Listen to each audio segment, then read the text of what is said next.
24শে জুলাই অগাস্টে সংঘটিত গণহত্যার দায়ে মানবতাবিরোধী অপরাধের মামলার রায়ে সন্তোষ প্রকাশ করেছেন জুলাই যোদ্ধা ও শহীদ পরিবারের সদস্যরা। রায় কার্যকরের দাবি জানান তারা। সোমবার সকাল থেকেই শেখ হাসিনার মামলার রায় শুনতে ট্রাইব্যুনাল, টিএসসি সহ আশপাশের বিভিন্ন এলাকায় ভিড় করেন জুলাই যোদ্ধারা সহ নিহত ও আহত জুলাই যোদ্ধাদের পরিবার।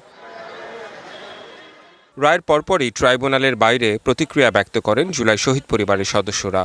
রায়ে সন্তুষ্টি প্রকাশ করেন তারা। তবে সাবেক আইজিপি চৌধুরী আব্দুল্লাহ আল মামুনের রায়ের বিষয়ে অসন্তুষ্টি রয়েছে অনেকের। খুনি শেখ হাসিনা এবং সাবেক খুনি স্বরাষ্ট্রমন্ত্রীর যেই রায়টি এসেছে সেটির সাথে আমরা একমত পোষণ করছি।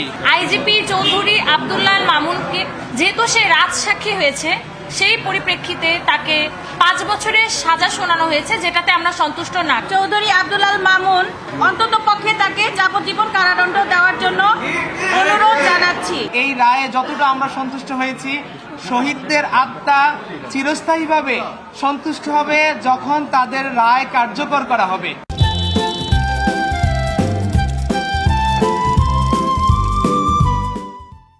দিনটিকে ঐতিহাসিক দিন বলেও জানান অনেকেই। এই রায়ের মাধ্যমে আজকে জুলাই বিজয় হয়েছে। এই রায়ের মাধ্যমে আজকে জুলাইয়ের প্রজন্ম বিজয় হয়েছে। যে রায় ঘোষণা হয়েছে, রায়কে আমরা সাধুবাদ জানাই। এদিকে ট্রাইব্যুনালের বাইরেও ঢাকা বিশ্ববিদ্যালয় সহ আশপাশের এলাকায়ও মানুষ রায়ে সন্তুষ্টি প্রকাশ করেন।